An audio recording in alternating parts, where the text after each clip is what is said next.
Morning students, मैं doctor Hemlata Akutiya government girls college Chomu से। बच्चों, हम बीए पार्ट सेकंड का फर्स्ट पेपर पढ़ रहे हैं। हम इन दिनों अमेरिका के संविधान के बारे में पढ़ रहे हैं। मैंने आपको अमेरिका के संविधान के राष्ट्रपति, संघीय व्यवस्था, प्रतिनिधि सभा, सीनेट विशेषताओं के बारे में बताया। आज के इस वीडियो में हम अमेरिका की न्यायिक व्यवस्था के बारे में बात करेंगे। स्टूडेंट्स, राज्य में चाहे कितना ही उत्तम प्रबंधन हो, पर यदि वहाँ न्याय का अभाव है तो उस राज्य की शासन व्यवस्था को उत्तम हम नहीं कह सकते। किसी देश के शासन की अच्छाई या बुराई की असली कसौटी वहाँ की न्यायपालिका की स्वतंत्रता, निष्पक्षता एवं उसकी प्रतिष्ठा से की जाती है। और तथा कुशमेन ने लिखा है, हमारे संघीय न्यायिक ढांचे के ऊपर सबसे आश्चर्यजनक, सर्वाधिक अद्वितीय तथा संसार का सर्वाधिक शक्तिशाली न्यायालय है। अमेरिकी शासन व्यवस्था में सर्वोच्च न्यायालय का विशिष्ट महत्व है। फाइनर के शब्दों में, विशाल शक्तियों वाला ऐसा न्यायालय राजनीति विज्ञान को अमेरिका की सर्वाधिक मौलिक व सर्वाधिक विशिष्ट देन है। अमेरिका के सर्वोच्च न्यायालय का अत्यंत ही राजनीतिक विज्ञान की दृष्टि से महत्व है। अब हम बात करते हैं अमेरिका के संघीय न्यायालय की आवश्यकता की। हैमिल्टन ने कहा है, राज्यमंडल का सबसे बड़ा दोष न्यायपालिका शक्ति का अभाव था। राष्ट्रीय न्यायपालिका के अभाव में समस्त न्यायिक विवाद राज्यों के न्यायालयों द्वारा निपटाए जाते थे। राज्यों की न्यायिक व्यवस्था के पृथक पृथक होने के कारण प्रायः परस्पर विरोधी निर्णय दिए जाते थे। फलतः अनिश्चितता एवं अस्थिरता की स्थिति उत्पन्न हो गई थी। इसे दूर करने के लिए एक संघीय न्यायालय का निर्माण किया गया। यदि संविधान तथा इनकी विधियां व संधियां राष्ट्र के सर्वोच्च नियम है, तो यह आवश्यक है कि किसी एक शक्ति द्वारा उसकी व्याख्या की जाए तथा उन्हें क्रियान्वित किया जाए। इसके अतिरिक्त संघात्मक शासन व्यवस्था में केंद्र तथा राज्यों के बीच आपस में विवाद पैदा होने की संभावना रहती है। इन विवादों को दूर करने के लिए एक सर्वमान्य मध्यम की आवश्यकता होती है, जो समस्त राज्यों तथा संघ के हितों से ऊपर हो और निष्पक्ष रूप से इनके झगड़ों को निपटाए। इन्हीं कारणों से अमेरिकी संविधान में राष्ट्रीय न्यायपालिका का अभ्युदय हुआ, जो शक्तियों के समन्वयन और संतुलन तथा नागरिक, राज्यिक एवं संघीय अधिकारों का रक्षक भी बनाया गया। मुनरो ने लिखा है, संविधान निर्माताओं ने निश्चित किया कि संविधान तथा उसके अधीन बने कानूनों तथा नियमों को कार्यान्वित करने के लिए एक स्वतंत्र तथा निष्पक्ष संघीय न्यायपालिका की स्थापना हो। अब हम बात करते हैं अमेरिका के न्यायिक संगठन की। तो अमेरिकी संविधान के अनुच्छेद 3 में संघीय न्यायपालिका का प्रावधान किया गया है। इस अनुच्छेद में कहा गया है कि संयुक्त राज्य की न्यायिक शक्ति एक सर्वोच्च न्यायालय तथा उन विभिन्न न्यायालयों में निहित होगी जिनको कांग्रेस विधि द्वारा समय समय पर स्थापित करे। इस अनुच्छेद के अनुसार संघीय न्यायपालिका को व्यवस्थापिका तथा संघीय कार्यपालिका के समकक्ष रखा गया तथा सर्वोच्च न्यायालय की स्थापना को आदेशित बनाया गया। निम्न न्यायालयों की स्थापना का उत्तरदायित्व कांग्रेस की स्वेच्छा पर छोड़ दिया गया। सर्वोच्च न्यायालय तथा अन्य निम्न न्यायालयों की स्थापना 1789 ईस्वी के न्यायपालिका अधिनियम द्वारा हुई है। वर्तमान में संघीय न्यायपालिका में 3 श्रेणी के न्यायालय है: जिला न्यायालय, परिभ्रमण न्यायालय तथा सर्वोच्च न्यायालय। यह संघीय सबसे पहले हम बात करेंगे जिला न्यायालय की। यह संघीय न्यायालय का सबसे निम्न श्रेणी का न्यायालय है। समस्त देश के अनेक जिलों में बांटा गया है। प्रत्येक राज्य में एक जिला न्यायालय आवश्यक है। वर्तमान में जिला न्यायालयों की संख्या 88 के अराउंड है। प्रत्येक जिला न्यायालय में कम से कम एक न्यायाधीश होता है, या कार्य की अधिकता के कारण अधिक न्यायाधीश भी हो सकते हैं। न्यायपालिका की नियुक्ति राष्ट्रपति करते हैं, किंतु न्यायाधीश की नियुक्ति राष्ट्रपति करते हैं, किंतु सीनेट की स्वीकृति आवश्यक होती है। इसका अधिकार क्षेत्र केवल मौलिक है। अपील संबंधी अभियोग इन न्यायालयों में नहीं आते हैं। अब हम बात करेंगे परिभ्रमण न्यायालय की। यह मध्यम श्रेणी का न्यायालय है। इसकी संख्या 11 है तथा संपूर्ण देश 10 क्षेत्रों में बांटा गया है। सर्वोच्च न्यायालय के प्रत्येक न्यायाधीश को एक एक सर्किट का भार सौंप दिया गया जाता है। प्रत्येक सर्किट न्यायालय में उसके समेत 6 सर्किट न्यायाधीश होते हैं। इन न्यायालयों का कोई प्रारंभिक क्षेत्राधिकार नहीं होता, बल्कि इसका अधिकार क्षेत्र मुख्यतः अपील के संबंध में है। इन न्यायालयों में जिला न्यायालयों तथा संघीय अभिकरणों के निर्णयों के विरुद्ध अपील की जाती है। ये न्यायालय अपील के अंतिम न्यायालय नहीं है। सर्वोच्च न्यायालय को इसके निर्णयों को पुनरावलोकन का अधिकार है। अब हम बात करेंगे अमेरिका के सर्वोच्च न्यायालय की। संघीय न्यायालयों की व्यवस्था में सर्वोच्च स्तरीय न्यायालय सर्वोच्च न्यायालय है। इसकी व्यवस्था अमेरिकी संविधान में की गई है। इसकी स्थापना 1789 के न्यायपालिका अधिनियम के द्वारा की गई। सर्वप्रथम इसे न्यूयॉर्क में बाल स्ट्रीट में स्थापित किया गया था और वर्तमान में ये वॉशिंगटन में स्थित है। सर्वोच्च न्यायालय के संगठन की अगर हम बात करें तो सर्वोच्च न्यायालय के संगठन को निर्धारित करने का अधिकार कांग्रेस को दिया गया है। समय समय पर न्यायाधीशों की संख्या में परिवर्तन होता रहता है।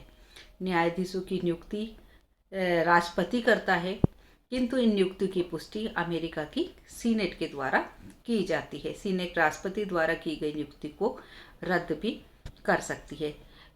उदाहरण के तौर पर मैं आपको बताना चाहूँगी कि 1968 में राष्ट्रपति जॉनसन द्वारा नियुक्त फोर्टास को मुख्य न्यायाधीश के पद के लिए सीनेट ने स्वीकृति नहीं दी या अस्वीकृत कर दिया।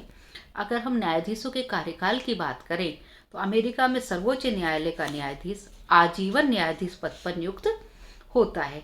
वह अपने सदाचार काल तक न्यायाधीश बना रहता है। वह चाहे तो 70 वर्ष की अवस्था में त्यागपत्र देकर पूरे वेतन पर पदमुक्त हो सकता है। उसे केवल महाभियोग द्वारा ही अपने पद से हटाया जा सकता है। इस प्रकार मृत्यु होने तथा ऐच्छिक त्यागपत्र से न्यायाधीश अपने पद से हटता है। परिणाम स्वरूप कुछ न्यायाधीश 30-30 वर्षों तक अपने पद पर बने रहते हैं। यदि किसी व्यक्ति ने 10 वर्ष तक सर्वोच्च न्यायालय की सेवा की और उसकी आयु 70 वर्ष हो चुकी है, अथवा यदि वह 15 वर्ष तक सर्वोच्च न्यायालय की सेवा कर चुका है और उसकी आयु 65 वर्ष हो चुकी है, तो स्वेच्छा से अवकाश ग्रहण करने के बाद भी उसे जीवन पर्यंत अपने पद का पूरा वेतन प्राप्त होगा। यह न्यायाधीश की इच्छा पर निर्भर है कि वह 70 वर्ष की आयु के बाद भी अवकाश ग्रहण करे अथवा ना करे। अब हम बात करेंगे अमेरिका में न्यायाधीशों की योग्यता के बारे में। न्यायाधीशों की योग्यता के संबंध में अमेरिकी संविधान चुप है, लेकिन प्राय उन व्यक्तियों को न्यायाधीश नियुक्त किया जाता है जो ख्याति प्राप्त वकील, कानून के प्राध्यापक, सार्वजनिक व्यक्ति तथा प्रशासनिक अभिकरणों के परामर्शदाता रह चुके हैं। टॉकविले ने कहा है कि उनकी योग्यताओं को इन शब्दों में बहुत ही उपयुक्त ढंग से व्यक्त किया है। संघीय न्यायाधीशों को न केवल अच्छे नागरिक, विद्वान तथा सत्यनिष्ठ होना चाहिए, बल्कि उन्हें कुशल राजनीतिज्ञ भी होना चाहिए। टॉकविले आगे कहते हैं, यदि सर्वोच्च न्यायालय में कभी नासमझ या बुरे नागरिक आ जाए तो संघ में अराजकता एवं गृहयुद्ध फैलने की संभावना है। व्यवहार में न्यायाधीशों के चयन में पक्षपात ने महत्वपूर्ण भाग अदा किया है। राष्ट्रपति जिस दल के थे उसी दल के न्यायाधीशों की नियुक्ति की गई। फिर भी चार्ल्स वारेन का ये कथन उल्लेखनीय है कि नियुक्ति चाहे पक्षपातपूर्ण ढंग से हुई हो, परंतु न्यायाधीश बनने के बाद व्यक्तियों ने अपनी निष्पक्षता बनाए रखी है। सर्वोच्च न्यायालय के जो न्यायाधीश हैं उनका वेतन कांग्रेस द्वारा निर्धारित किया जाता है। जो भी वेतन एक बार निर्धारित कर दिया जाए उनमें न्यायाधीश की पदावधि में वृद्धि तो हो सकती है, परंतु कभी कटौती नहीं की जा सकती है। और महाभियोग की व्यवस्था है। अमेरिकी कांग्रेस न्यायाधीशों को महाभियोग के द्वारा हटा सकती है। दोनों सदनों के 2/3 बहुमत द्वारा किसी भी न्यायाधीश को पद से हटाया जा सकता है। प्रतिनिधि सभा में 2/3 बहुमत से न्यायाधीश पर आरोप लगाती है। उसके बाद सीनेट न्यायालय के रूप में बैठकर उन आरोपों की जांच करती है। यदि आरोप सिद्ध हो जाए और सीनेट इसे हेतु 2/3 बहुमत से एक प्रस्ताव पास कर दे तो न्यायाधीश को पद से हटाया जा सकता है। अब तक 9 न्यायाधीशों के विरुद्ध महाभियोग लगाए गए। इनमें से केवल 4 न्यायाधीशों के विरुद्ध ही महाभियोग सफल हो पाया। अब हम बात करेंगे अमेरिका के सर्वोच्च न्यायालय की कार्यप्रणाली की। तो अमेरिकी सर्वोच्च न्यायालय का सत्र प्रतिवर्ष अक्टूबर के प्रथम सोमवार से प्रारंभ होता है और जून के शुरू में समाप्त हो जाता है। आवश्यकता पड़ने पर मुख्य न्यायाधीश विशेष सत्र भी बुला सकता है। मुख्य न्यायाधीश बैठकों की अध्यक्षता करता है तथा न्यायालय के निर्णयों और आज्ञाओं की घोषणा करता है। मुकदमे की सुनवाई तथा निर्णय के लिए 6 न्यायाधीशों की गणपूर्ति आवश्यक है। मुकदमे का निर्णय बहुमत से होता है। अब हम बात करेंगे सर्वोच्च न्यायालय की शक्तियों तथा क्षेत्राधिकार की। राजनीतिक विचारक मुनरो ने कहा है, अमेरिका के सर्वोच्च न्यायालय की शक्ति इतनी अधिक है जितनी दुनिया में किसी न्यायालय ने बहुत ही कम प्रयुक्त की गई। तो सबसे पहले क्षेत्राधिकार में आता है प्रारंभिक क्षेत्राधिकार। प्रारंभिक क्षेत्राधिकार में सर्वोच्च न्यायालय का जो प्रारंभिक न्याय क्षेत्र अत्यंत सीमित है। इस संबंध में संविधान में स्पष्ट कहा गया है कि उन सब मामलों में जिनका संबंध राजदूतों से, राज्य के मंत्रियों से तथा अन्य दौत्य अधिकारियों से है और उन सब मामलों में जिसमें कोई राज्य एक पक्ष हो, सर्वोच्च न्यायालय का क्षेत्र प्रारंभिक होगा। इसके अतिरिक्त ऐसे विवाद जिनमें संघ और राज्य या राज्यों के मध्य विवाद हो, सर्वोच्च न्यायालय के प्रारंभिक क्षेत्राधिकार में आते हैं। दूसरा, अपीलीय क्षेत्राधिकार।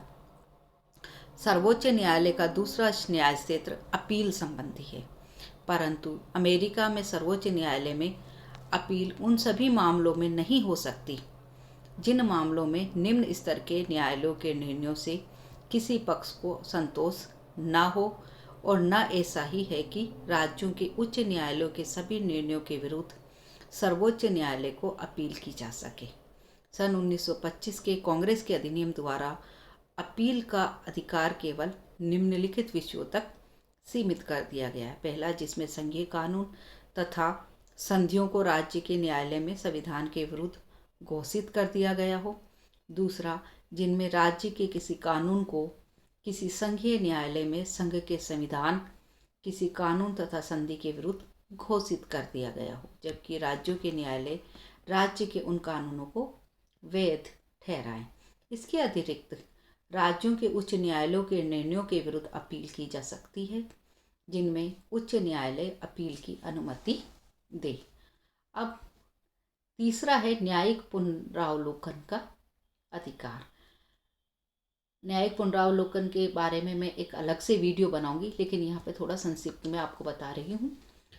सर्वोच्च न्यायालय का सबसे महत्वपूर्ण अधिकार न्यायिक निरीक्षण का है। इस अधिकार के अंतर्गत सर्वोच्च न्यायालय संघीय कांग्रेस तथा राज्यों के विधानमंडलों द्वारा बनाई गई विधियों की संवैधानिकता पर विचार करता है तथा उन्हें वैध या अवैध घोषित करता है। इस वैधता का निर्णय 2 कसौटियों पर होता है। पहली, राज्य विधानमंडल को संविधान के अनुसार उस कानून विशेष को निर्मित करने का अधिकार है या नहीं। दूसरा, कानून विधि की उचित प्रक्रिया द्वारा बनाया गया है या नहीं। चौथा, संविधान तथा अधिकारों का संरक्षण। सर्वोच्च न्यायालय विभिन्न आदेश, परमादेश तथा लेख आदि के द्वारा नागरिकों के मौलिक अधिकारों की रक्षा करता है। वह संविधान की व्याख्या करता है तथा संविधान की रक्षा करता है। अन्य अधिकार भी प्राप्त है सर्वोच्च न्यायालय को। सर्वोच्च न्यायालय अन्य छोटे मोटे कार्य भी करता है। उसे अनेक प्रशासनिक कार्यों को करना पड़ता है। अपने कर्मचारियों से संबंधित अनेक कार्यों को सर्वोच्च न्यायालय ही करता है। अमेरिकी सर्वोच्च न्यायालय परामर्श देने का कार्य नहीं करता और इस दृष्टि से वह भारत के सर्वोच्च न्यायालय से भिन्नता रखता है। बच्चों, अब हम बात करेंगे अमेरिका के सर्वोच्च न्यायालय के महत्व की। अमेरिका में सर्वोच्च न्यायालय की जो कार्यप्रणाली एवं गौरवमय इतिहास को देखते हुए कहा जा सकता है कि ये एक स्वतंत्र तथा निष्पक्ष न्यायालय है। कार्यपालिका न्यायाधीशों को पद से हटा नहीं सकती। आजीवन न्यायाधीश अपने पदों पर बने रहते हैं। न्यायाधीशों को पद से हटाने की प्रक्रिया अत्यंत ही कठोर है। व्यवहार में उनका क्रियान्वयन अत्यंत ही कठिन होता है। सर्वोच्च न्यायालय के निर्णयों से ये प्रकट होता है कि उसका इतिहास स्वतंत्रता, निर्भीकता तथा निष्पक्षता की कहानी है। अमेरिकी सर्वोच्च न्यायालय लोकतंत्र का प्रहरी एवं स्वाधीनता की सुदृढ़ चट्टान कहा जा सकता है। प्रोफेसर मुंडो ने कहा है, ऐसी शक्तियों से सुशोभित ऐसा न्यायालय अमेरिकी संविधान की राजनीति विज्ञान को एक अनुपम भेंट कहा जा सकता है। संयुक्त राज्य के जीवन पर उसका सर्वोच्च न्यायालय का जो महत्व है उसे हम कुछ बिंदुओं से स्पष्ट कर सकते हैं। पहला है, सर्वोच्च न्यायालय विधानमंडल का तीसरा सदन है। प्रोफेसर लास्की ने कहा है कि अमेरिका का सर्वोच्च न्यायालय वस्तुतः उस देश की कांग्रेस का तृतीय सदन है। सर्वोच्च न्यायालय न्यायिक कार्य करने के साथ साथ विधि निर्माण का कार्य भी करता है। जिस समय सर्वोच्च न्यायालय के न्यायाधीश किसी विधि की समीक्षा करने बैठते हैं, उस समय वे संविधान के शब्दों में ही नहीं जाते, बल्कि उस समय उनके जो निजी विचार है उनके अर्थों में संविधान के उपबंधों को पढ़ते हैं। कानून वह है जिसे सर्वोच्च न्यायालय बनाता है, वह कानून नहीं है जिसे कांग्रेस पारित करती है। न्यायिक पुनरावलोकन के अपने अधिकार का प्रयोग सर्वोच्च न्यायालय ने इतने प्रभाव के साथ किया है कि संविधान के विषय में ही लोग यह कहने लगे हैं कि संविधान वस्तुतः वही है जो इसे न्यायाधीश लोग बताएं। दूसरा, सर्वोच्च न्यायालय एक सतत संविधान निर्माता निकाय है। जेम्स बैंक ने लिखा है कि सर्वोच्च न्यायालय केवल एक न्यायालय मात्र नहीं है, वह तो किन्हीं विशेष अर्थों में एक सतत संविधान निर्माता निकाय है। यह लगातार 1787 के संविधान बनाने वाले सम्मेलन का स्थायी निकाय है और उसी संविधान के निर्वचन द्वारा समय की गति और आवश्यकता के अनुसार ढलता चला जा रहा है। संविधान की व्याख्याओं द्वारा सर्वोच्च न्यायालय ने संविधान की कठोरता को कम किया है और उसे सतत विकास में बिना औपचारिक संशोधनों के सहायता पहुंचाई है। विशेष रूप से सर्वोच्च न्यायालय ने संघीय सरकार के प्रभाव क्षेत्र को बढ़ाया है। तीसरा, सर्वोच्च न्यायालय स्वतंत्रता एवं निष्पक्षता का प्रहरी है। अमेरिकी सर्वोच्च न्यायालय की स्वतंत्रता का अनुमान वाटरगेट कांड से लगाया जा सकता है। वाटरगेट कांड के अपराधियों को दंडित करने में न्यायाधीश जॉन सिरिका की भूमिका उल्लेखनीय है। सर्वोच्च न्यायालय ने राष्ट्रपति को आदेश दिया कि वे व्हाइट हाउस के 64 टेप और उससे संबंधित दस्तावेज विशेष महाधिवक्ता को सौंप दे। राष्ट्रपति निक्सन सर्वोच्च न्यायालय के इस आदेश की उपेक्षा न कर सके। संक्षेप में हम कह सकते हैं कि सर्वोच्च न्यायालय वह सीमेंट है जिसमें संपूर्ण संघीय ढांचे को पक्का जमा रखा है। सर्वोच्च न्यायालय ही संविधान है। सर्वोच्च न्यायालय ने आधुनिक काल में अपनी उपयोगिता सिद्ध कर दी है। इसी कारण समय समय पर राष्ट्रपति रूजवेल्ट तथा अन्य व्यक्तियों द्वारा जो प्रस्ताव उनके सुधार के लिए रखे गए वह सब अस्वीकार कर दिए गए। इस प्रकार हम कह सकते हैं कि अमेरिकी शासन व्यवस्था में सर्वोच्च न्यायालय को अत्यंत महत्वपूर्ण एवं केंद्रीय स्थान प्राप्त है। वह कुछ मामलों में राष्ट्रपति और कांग्रेस से भी अधिक शक्तिशाली है। वह नागरिकों के मौलिक अधिकारों का संरक्षक है और संविधान का निर्वचन करता। यह निश्चित करता है कि कौन सी परिस्थिति में कौन सी विधि न्यायोचित है तथा संविधान की किस अनुच्छेद का क्या अर्थ है। वह संविधान को नया अर्थ देता है और नई विधि की रचना करता है। वह संविधान का प्रहरी है। तो इस प्रकार से हम देखते हैं कि अमेरिका में सर्वोच्च न्यायालय अत्यंत ही शक्तिशाली है। अब मैं अगली वीडियो में आपसे अमेरिका के न्यायिक पुनरावलोकन के अधिकार के बारे में बात करूंगी। धन्यवाद।